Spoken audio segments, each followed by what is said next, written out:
Hey Internet, I'm Chaz. And I'm Dan. Welcome to Wine is Serious Business, episode 274. We're here today at Matello and Goodfellow Cellars here with Marcus Goodfellow. Really excited to bring another great interview, and the first time ever, all of these wines have been tasted with the group. First time ever. Even with you. Yeah, I've never Oh my tasted gosh. all 5 of these in a row. Thank you so much for sharing this thank with you. us and with them. This is what we're so excited to do with the show, bring this unique content, talk about stuff that we as residents of the Valley get a chance to experience and want to share with the world. So what do we have in front of us here? So I started making Syrah in 2008. I caught the bug from Steve Dorner at Christum Vineyards. They have an acre planted on their estate over in the Ola Amity Hills. I started looking around, found planting at Duvert Vineyard in Yamhill, Carlton. Mike Green had planted the vineyard in 1994-95. So we have 2008, 2009, 2010, 2011, and 2012 of what we call Matello Fool's Journey. Because if you were crazy to plant Pinot Noir in the valley, think what you must be in order to plant Syrah or Viognier to go with it. It's very traditionally made. There's no destemming, there's no sulfur at the crusher from 2010 forward. It's native yeast and in barrel for 25 months, of which there's 0 new wood. Cool. Awesome. Let's try it out. Yeah, let's get the first Should one. we start with 08 or 12? Let's start with 12. Let's Start go with 12? youngest to oldest. All right. Okay. A lot of hard decisions around harvesting with this wine, or is it pretty straightforward? You just bring it in. You know, the thing is there was no local template, so it was Sorry.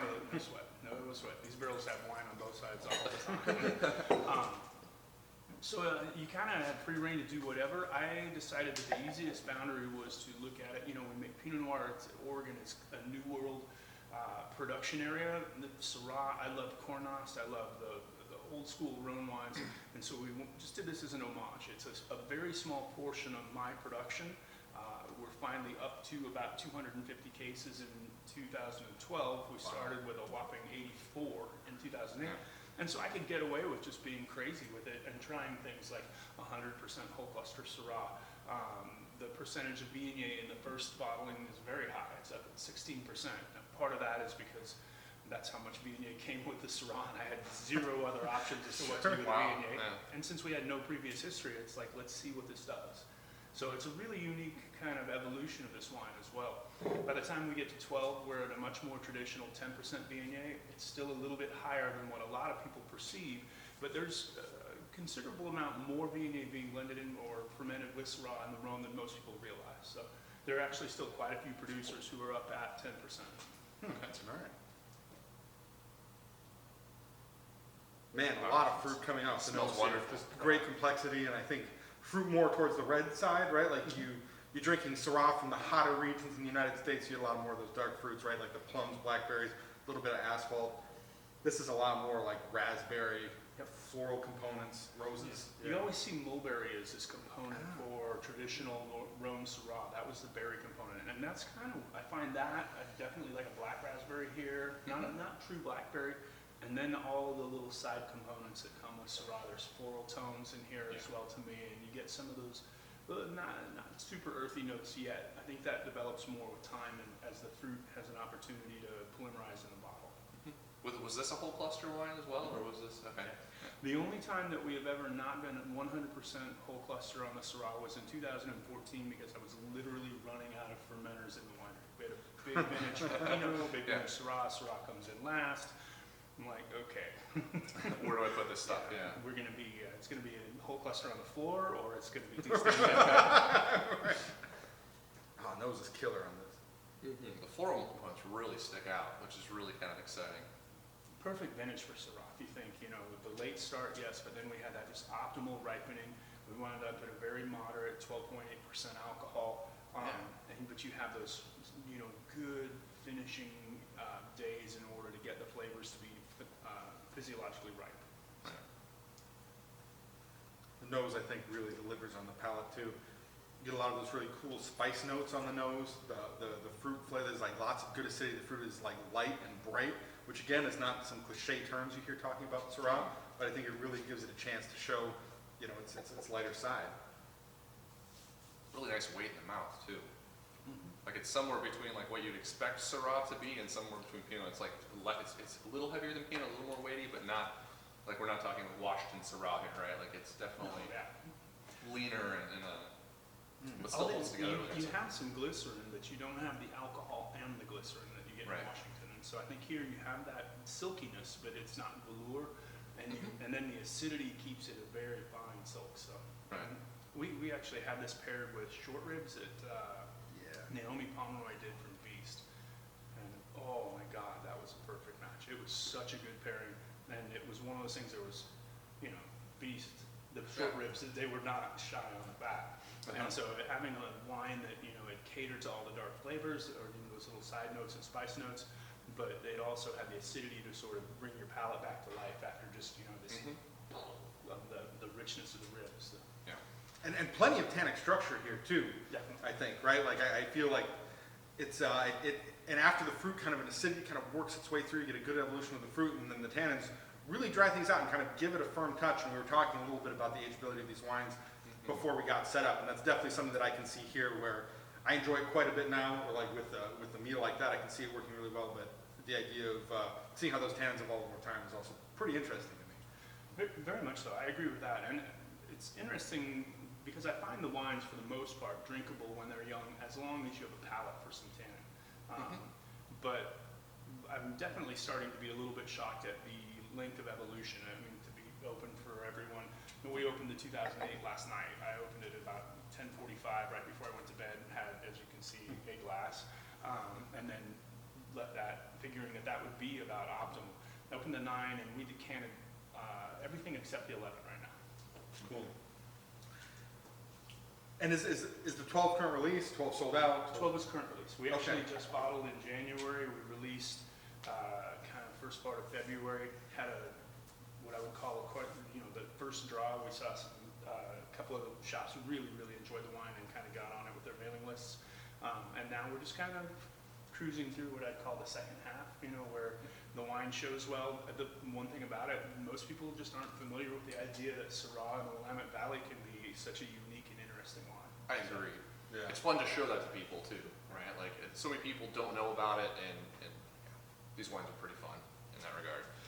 And so people can just follow the link below, send you an email if they wanted to order some, right? Absolutely. Yeah, great. And it does, a fair amount of this does make it around the local market, right? Like, I do see it at some supermarkets, like Fred Meyer, Whole Foods.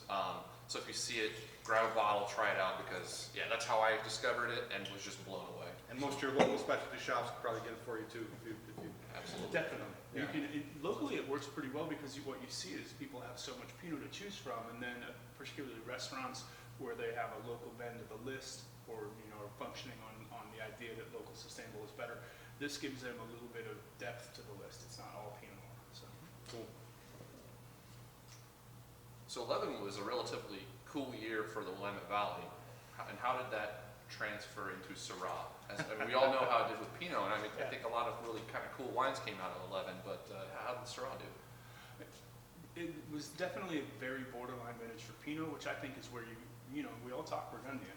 And if you want to walk Burgundian, then those are the vintages you have to get excited about. But you also have to acknowledge that in Burgundy, people wait 5 years to open the wines. Right. And so Oregon Pinot Noir, there are guys out there that did a good job of extracting every last little minuscule bit of fruit and making wines that are a little earlier.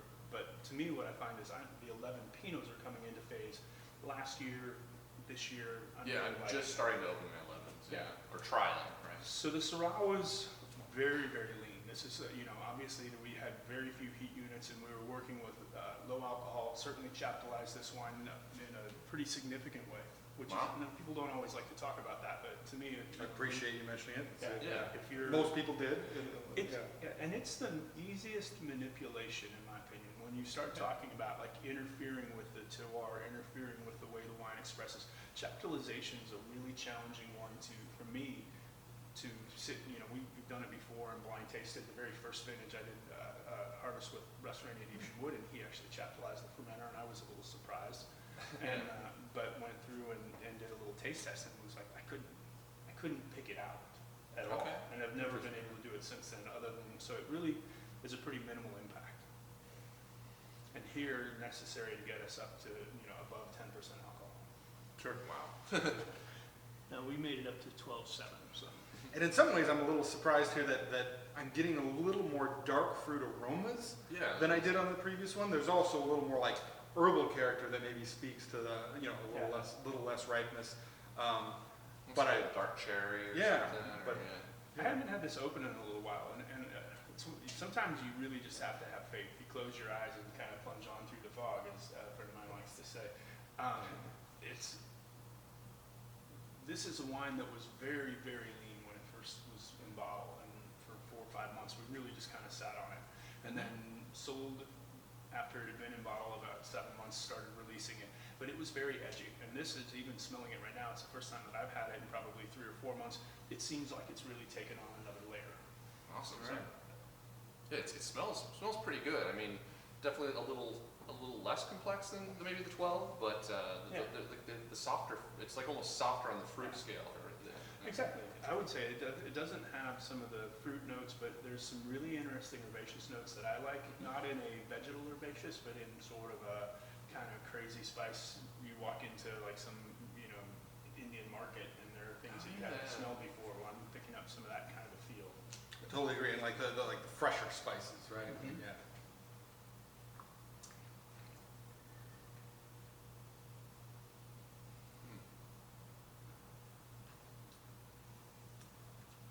Definitely. Pretty enjoyable to drink. Yeah. Honestly.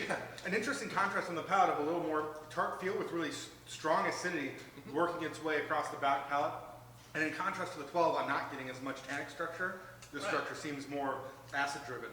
Tannic structure, small clusters, smaller berries, thicker skins. Yeah. In 11, not only very, very cool weather, but one of the things we don't talk about enough is the cluster shape and size. In 11, every berry is set. So you had, when I was walking through the Pinot Noir has much tighter clusters, and as you're walking through the rows at 11, you would see berries actually popping off because the clusters were so packed and so tight. Wow. And now with Syrah, they're looser, but still there was a lot of berries, very big, much more juice, much less skin in the ratio. So I think that's why you get the lower tannin. You get that kind of juicy, the cherry fruits are kind of dominant. Yeah. And this is actually not the, like I feel that has a place it's going to evolve to that will be really beautiful. And here I'm not sure where it will truly evolve to, but I also feel like it's more almost like a drinking wine. To me, this strikes me as a really good table right Agreed. now. But much more, I know in pre-talking about this kind of lowered the standard, that it's actually showing better than I think I would have anticipated. Yeah, this is showing quite well. Yeah, absolutely.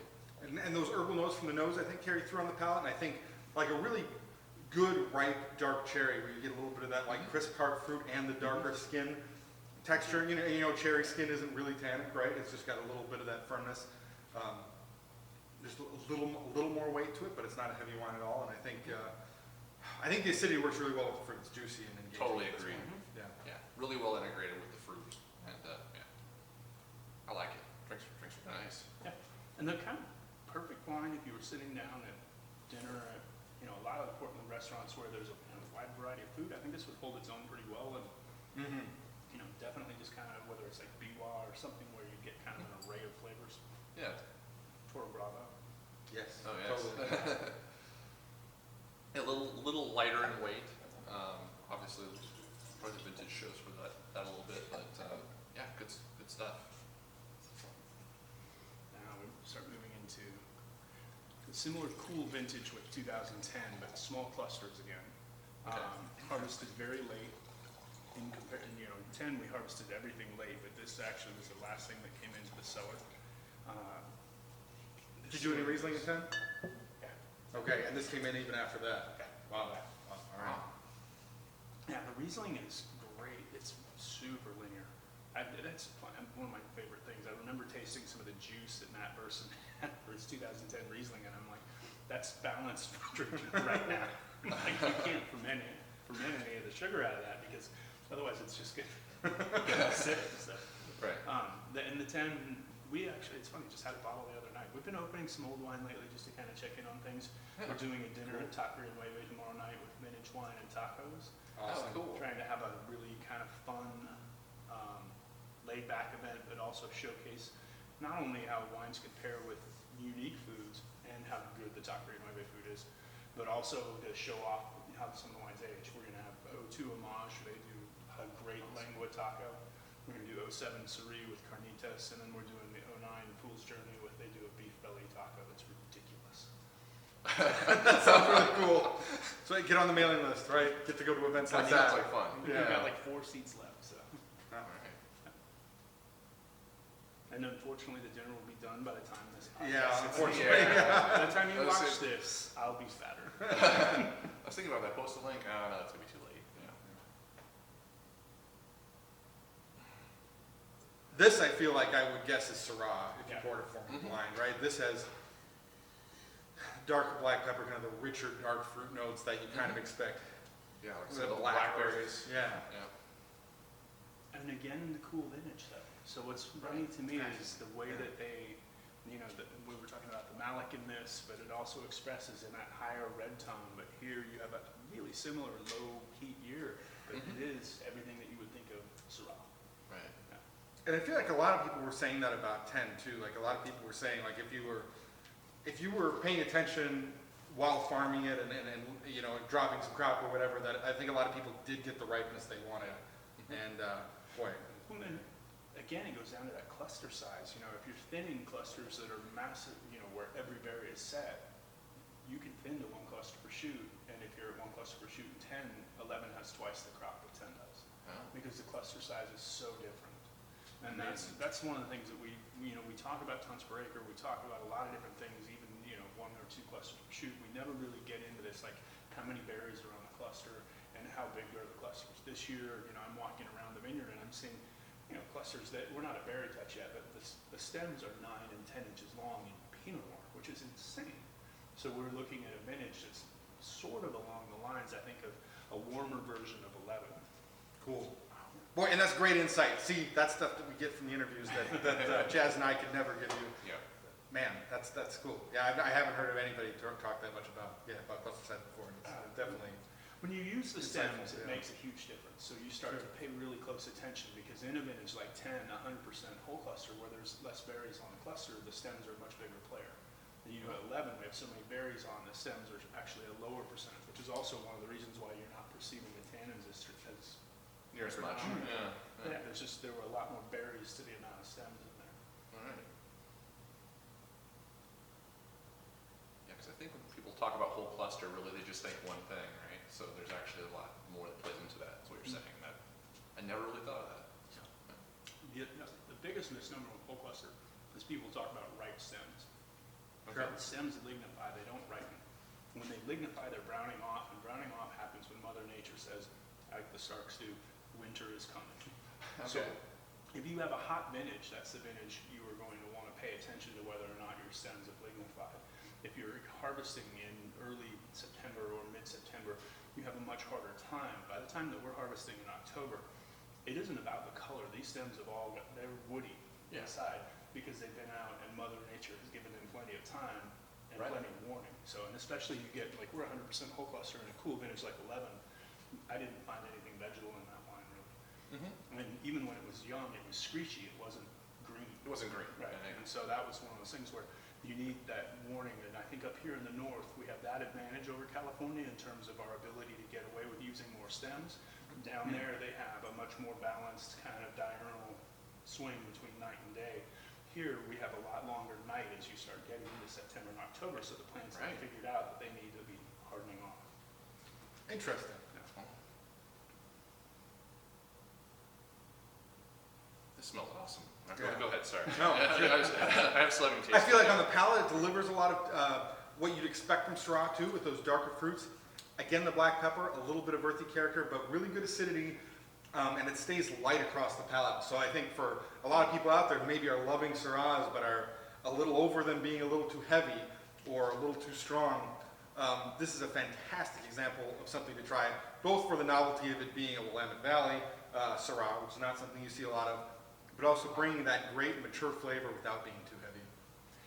It feels too to me, that as polymerization happens, you start to go from what I would say an edgy texture to a creamy texture. And I feel like this, you start to see the bottle age in a way that neither of these has shown yet. There's a I agree. lightness to the palate. And the way that the tannins sort of come in on the finish too, like way softer and like Yeah. almost dusty and rounded.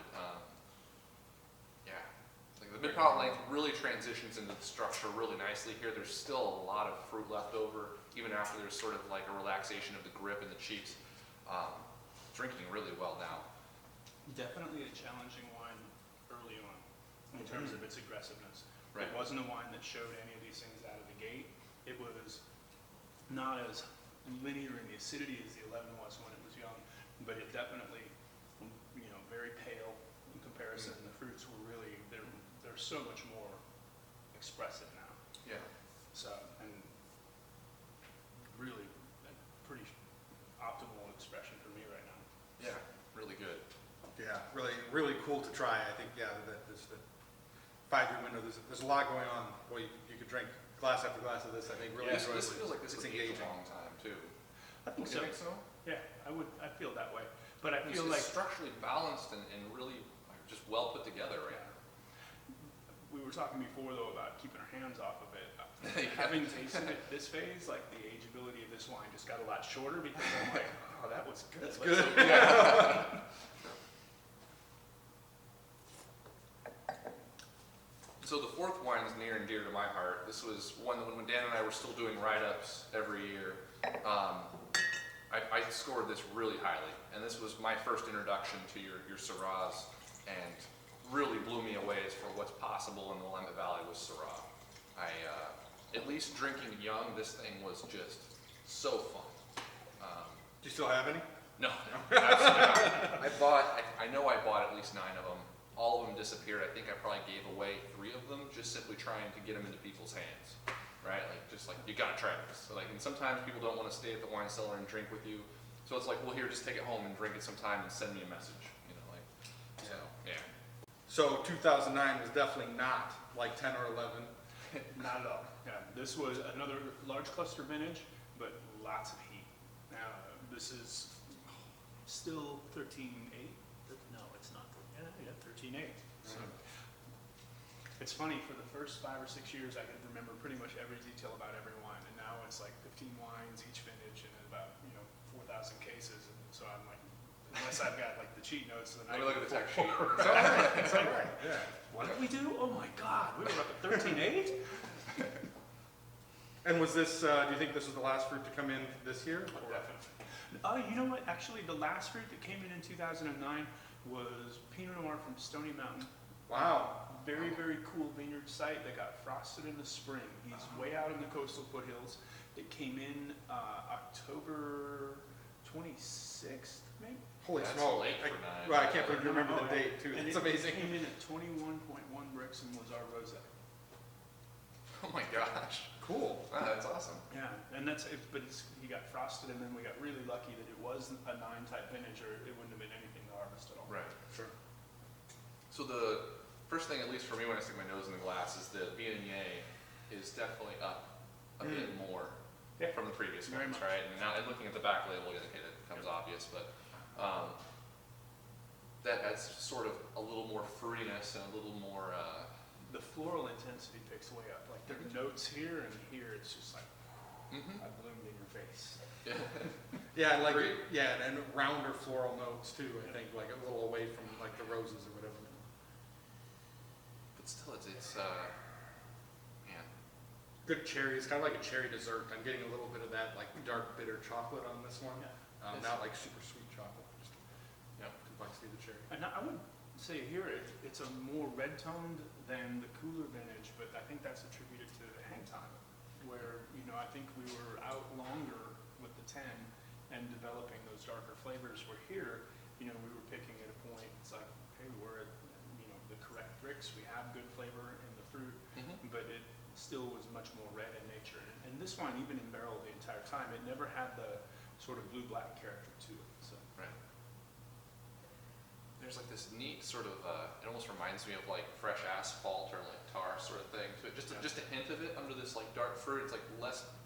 I mean, you could say it's almost like a baked cherry or something like a pie cherry, but it's like I don't know. It's just you can kind of let your mind run wild with the different flavors in the nose here. I really like it quite a bit. The baked cherry is, yeah, I definitely get that. And then I like that one of my favorite things about this wine is it really delivers on that. Each time you go in for the smell, it's altered a little bit. Like it's not a single note. Like you get a little of this, and then all of a sudden, that floral note was dominant, and then now all of a sudden it's much more in that sort of cherry, but with whatever the dark tone around it is. Yeah, it's cool.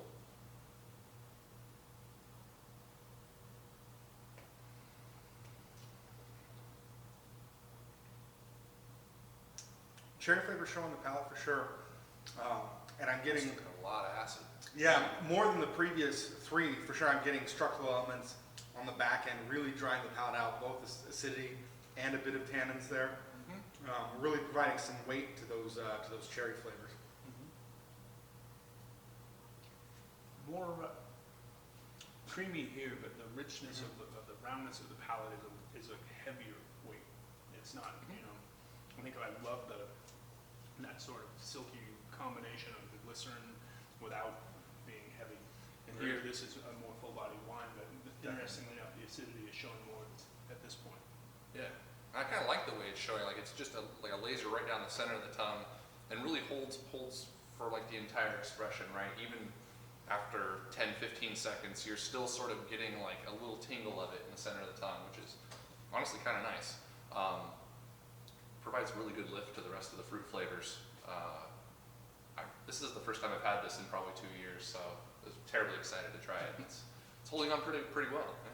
It brings some good complexity to it too. I think a lot of times when I'm getting this kind of structural strength to a wine, a lot of times it can bring forth like bitter components or things that really cause trouble and throw it off for me. In this case, I'm just getting more spice and kind of like tobacco flavors. And I think its age is really helping it out because if it were young, the fruit I think would be a little more tight and tart. And with that spice, there'd be a little more conflict. Although that wasn't the case when it was young. But right now the fruit is definitely kind of leveled out and is round and really supports, like you said, it's like a more full-bodied wine with a broader fruit, good structural components, and and it's all working well together at this point. Agreed. That's awesome.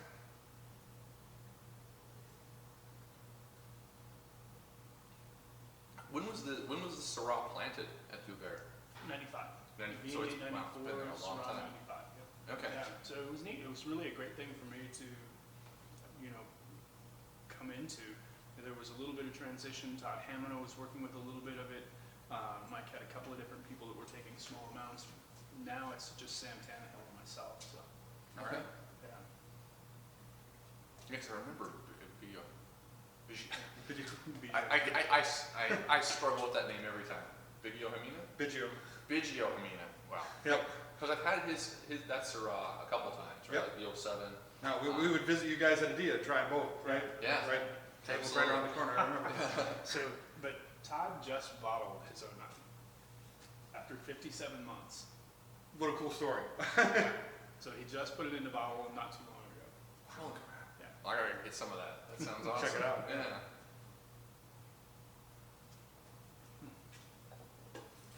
Yeah, fascinating, especially in the context of these other wines, right? Because it's got the common theme, I think, is definitely that it's got that sense of weight, but without being too heavy, right? A good sense of depth, but just structurally different. The flavors are unique, really, to all of them. Absolutely. Well, and it's funny because this is a distinctly different vintage from the following three. Where we're looking, and also the 08 for sure. It's the first one that really has, the large cluster, a lot of heat, all working in concert. Right. And to me, it's interesting, but I see that with the juiciness of that wine here. Yeah. You're working out with so much more of it being actually literally the flavor from the juice rather than from the skins. That to me, it makes a lot of sense, but it's really neat to kind of see it expressed in the wine and then to do them together like this, to see how, mentally being able to go back and be like, here's the vintage conditions, here are the, the cluster, here's the, I remember the trellis, or not, trellising, but the kind of conditions in the vineyard through the final phases of ripening, and it really is translated well into all wines. So. Yeah. I'm just really amazed at how different each one of them are. Yeah. Right? Like, they really show the vintage. Yeah, remarkably different. That's exciting, honestly. So. It must be exciting for you, right? Because I'm sure that's your intent, but to see it play out is that's really pretty our great. goal. Yeah. To me, wine shouldn't be about the winemaker. I have a great job. It's really fun, but realistically, this is an expression. Like my goal is to harness and to get it into the bottle. Exactly what we were just talking about. Each one needs to have its own individual story. It isn't about creating the best wine. I would say, like, I want the wines to be like Coen Brothers movies.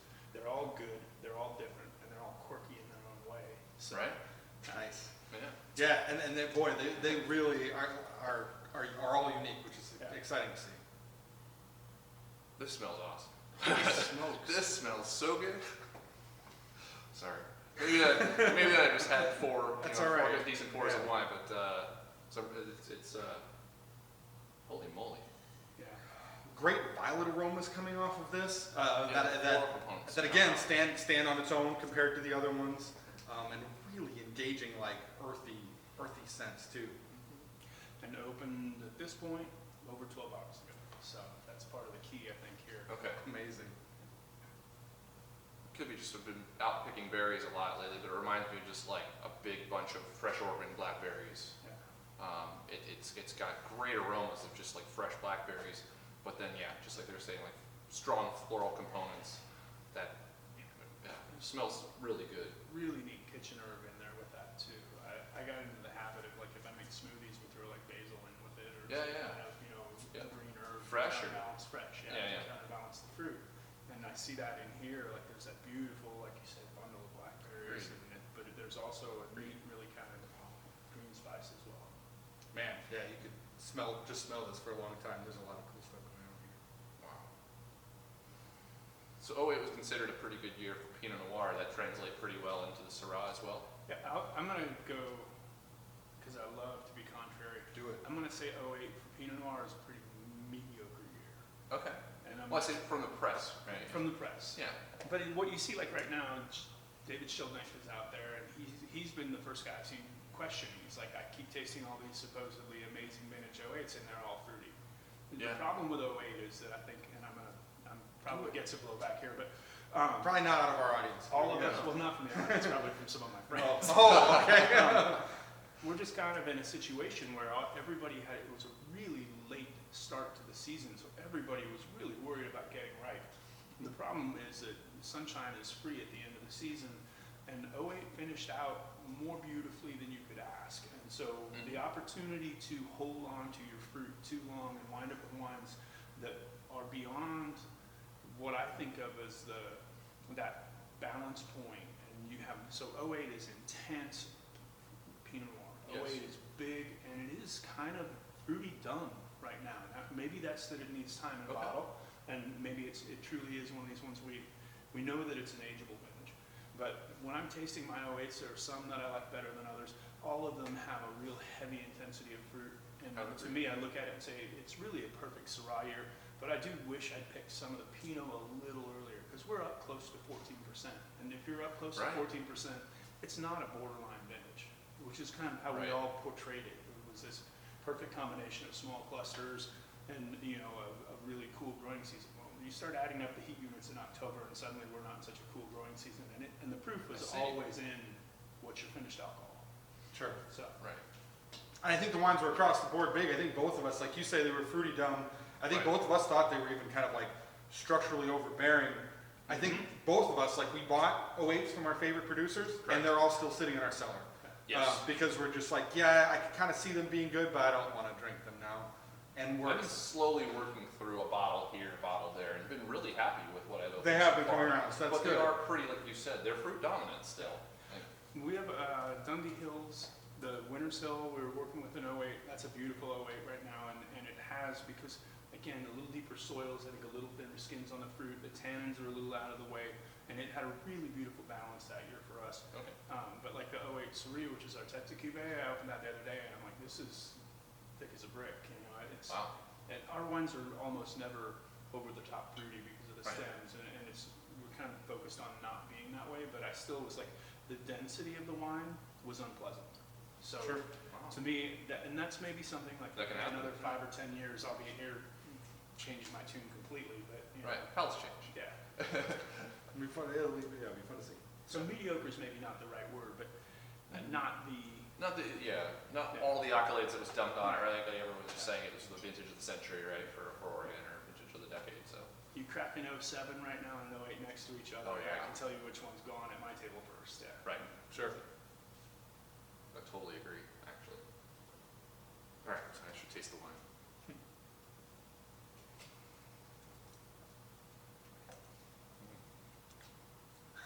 Boy, a person could drink an awful lot of this stuff. It is so just like pleasant and gentle on the palate, with a little bit of complexity, but it's never overbearing. It's so friendly all the time.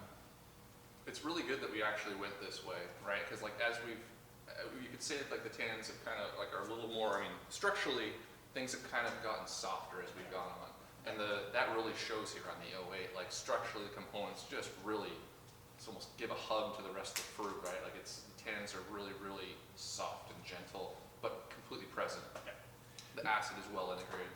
It smells like blackberries and finishes like blueberries to me. You know, there is that acidity that you get in blueberries, but like you said, it's very integrated. It pulls the fruit down the length of the palate, makes this wine really long, actually. Like, It is. And then there's Mm-hmm. really good residual kind of like the acidity tickles on the sides, and then you realize the astringency is still hanging around. So A little bit, yeah. this was the first wine that I was ever really sad that I had to bottle. Because once you bottle it, then I can't go check on it. You know, Okay. But it was such a beautiful aromatic wine in barrel, and from the very beginning. So, you know, it was definitely one of those things where you knew right away that it was a great vintage for Syrah. But then putting it in the bottle, it's like now I sample it, you know, very rarely, especially now. We've got maybe I think a case and a half of the 750s, and I think we did 2 cases of Magnum. So. Well, thank you so much for sharing. This This has been a complete treat. So, and just the acidity is still so full on this. Like from front to back, it's got a really good texture to it. And it keeps the fruit super bright and clean. Like I'm getting like a lot of really great strawberry, like full spectrum strawberry flavors from the just barely ripe, like kind of almost pinkish ones, all the way to the fully ripe dark red, all kind of mixed together. It's like really good fruit complexity. It has become kind of a fruit basket too, like blackberry, blueberry, strawberry. Agreed. I find that there's a lot of it in there. I do dense tend to- wine. Very dense, and Yeah. that's the thing where you talk about like what is the end game on this? Like when does this go over the hill? And I'm like, I don't see that I honestly just don't see that. This could easily be a wine that I think ages 30 years, and you know. That's exciting. Yeah.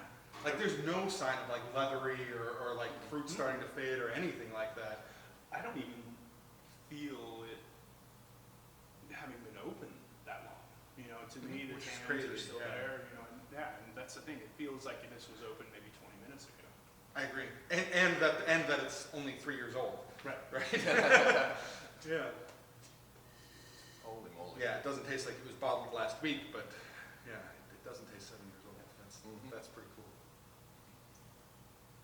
When you guys talk Steve Dorner into doing a vertical at the Kristen Syrah, let me know. I'll come carry your equipment.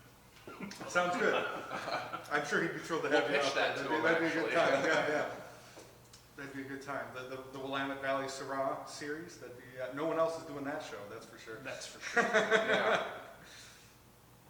So how many places are planning Syrah or have planted Syrah at this point? I mean, I'm sure it's probably still a small number. Yeah. Robert Britton's probably the newest guy that he's been making it for a number of years now, but he has it planted at his estate vineyard. Adelsheim has some planted at their estate vineyard. The winery's called Eugene Wine Cellars, and the vineyard is actually up near, oh God, what is it? They do the Oak Knoll, that's it. Okay. Oh, sure. Niagara. Yeah. And those are actually the vines that Mike Green got his cuttings from. So that vineyard would actually be even older. Wow. Christum is probably maybe the best known. Yeah. And they planted, I believe, in 99 or 2000. So Okay. I think 99. So still a really small number. A really small number, not nearly big enough, because I think that you have to have a certain amount of fortitude, because it is, like, I never worry about, people fuss about getting the Pinot right. From 2008 on, that became a non-issue for me. I just am never concerned about it, because I know that if, we have to get the Syrah right. That's what I'm worried about. Okay. And so yeah. from that standpoint, you start to realize it made me a much better Pinot Noir producer because I did also, you can relax to a certain extent. Like, now Syrah has some advantages that Pinot doesn't. Loose clusters, thicker skins. It's not subject to botrytis as far as I can tell. We just simply never had it, and it's hung through rain multiple years. So. Okay. Not going to have any trouble getting it right for 2015. Do not believe that we will. We picked it in 2014, the earliest that I have ever picked it. We actually picked it in the second week of October. Wow. This is a Halloween pick. This is the 27th, maybe, I think I said. And in 10, we were 29th. 11, we were in November. Wow. Yeah, this was like November 7th. Yeah.